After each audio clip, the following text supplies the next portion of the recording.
Previously in one of my noodle recipes, I have shared a dish called Ma Jiang, which is basically white glass noodles coated in peanut sesame sauce. And I have used this. Yes, while it's not officially certified, it's halal because this particular product only contains sesame seeds, peanuts, and neutral oil. That's it. But the real issue here is how inconveniently difficult it is to find authentic Chinese sesame sauce in my local market. And even if it's available, it's either super duper expensive or inauthentic or both. Looking at you, QP. I'm a completely different ingredient, you dumb fuck. That's why I'm here today to show you guys how to make your own homemade Chinese sesame sauce. It's super easy to make, it's super cheap as well. It only takes 3 ingredients and you can use it for a lot of things, which I will be showcasing at the end of this video. Ready? Let's go!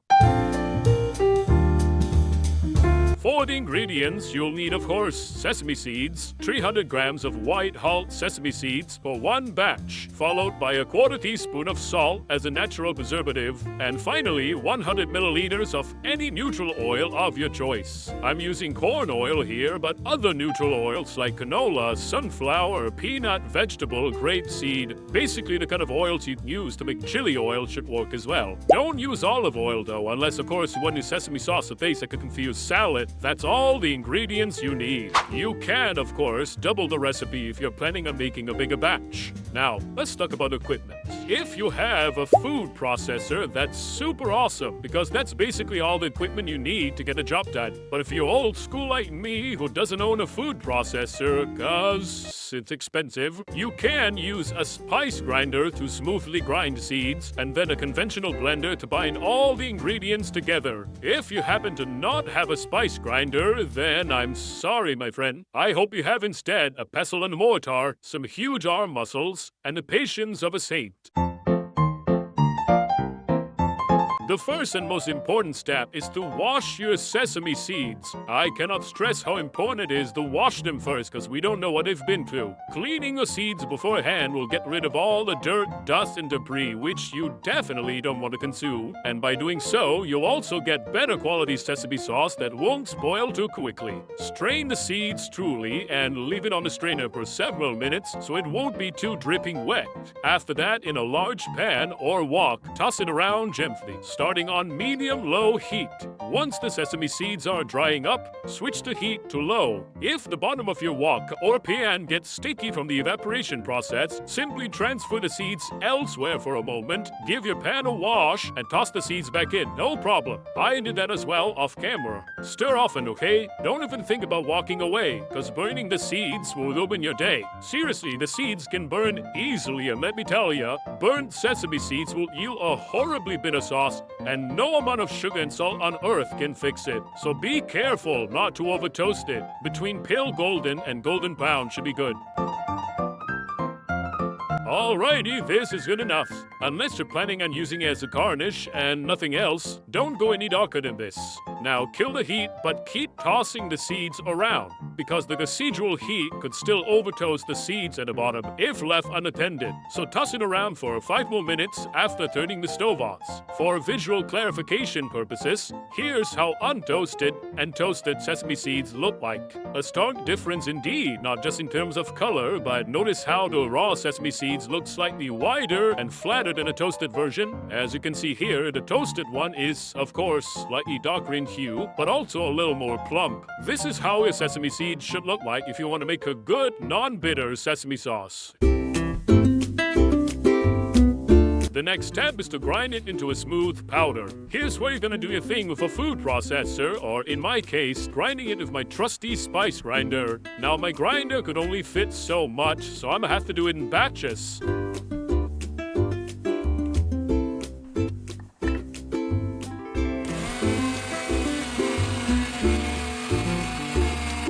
First batch done, now we set it aside. Rinse and repeat. Yeah, lots of work if the grinder's small, but size doesn't matter. There we go. Look at this. Smells so good.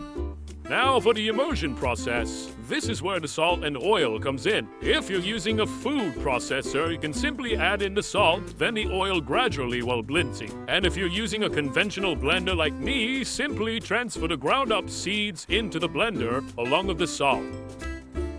Now add the first half of the neutral oil and blend.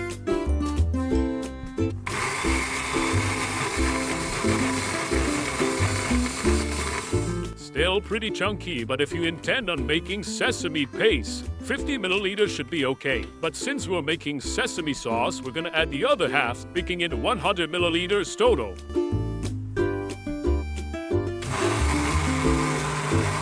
It will take a bit of time before it gets fully incorporated. Blend for a whole minute, turn it off for a few seconds to let the sentiments go down a bit, and blend it again for another minute. Perfection! And that's literally it. See how easy that was? No unhealthy preservatives, no mysterious fusion of foreign ingredients, and you get way more than those overpriced jars and bottles. Now, the best way to store it is to transfer it into a clean and sterilized glass jar. And when you're not using it, just keep it tightly sealed in the fridge. It should last for about a month in there. Now don't go anywhere because it's time for me to showcase the possibilities of sesame sauce in Asian cuisine. So, you have your sauce. Now what can you do with it? Honestly, y'all, the possibilities are endless. We can use it as a salad dressing, or use it the way you'd normally use tahini, like in wraps or to make hummus. Or I can show you my 4 eyeballable, customizable favorite ways to use sesame sauce. First one is, of course, a noodle recipe. In a bowl, combine sauteed garlic, green onions, and chili flakes, along with dark soy, oyster sauce, a bit of black vinegar, sesame oil, sugar, and a bit of salt to taste. Finally, finish it off with a glorious sesame sauce. Now toss in your favorite wheat noodles, loosen in a bit of that noodle water, and you've got yourself a delicious bowl of sesame sauce noodles. This is one of my favorite go-tos when I'm super lazy but want to have a fulfilling meal.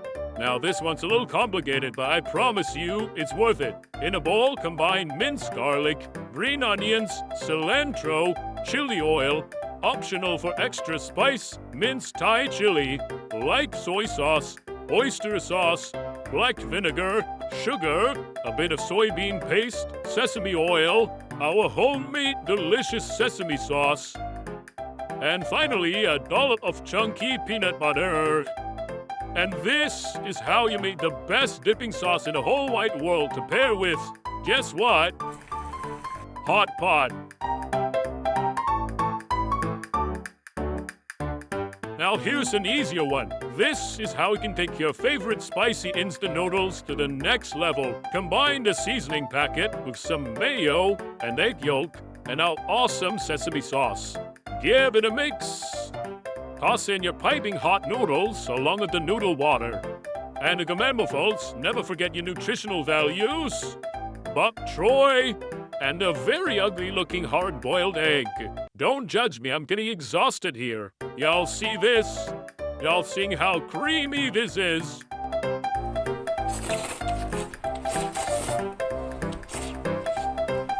Oh golly, it tastes like it came straight out of a Michelin star restaurant. Finally, let's have something sweet. This will be the easiest one. Simply combine 1 part of our sesame sauce to 2 parts of sweetened condensed milk. And the final touch, a 1/4 teaspoon of cocoa powder. And that's it.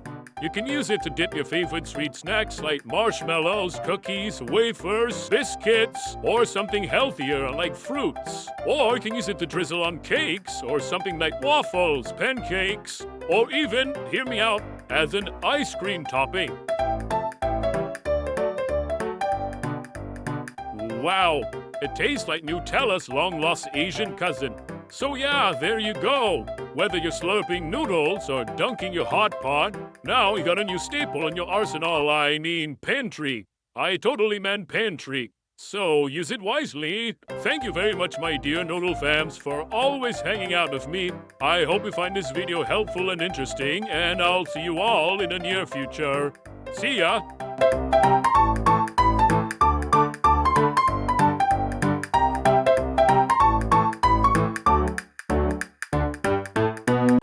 Oh,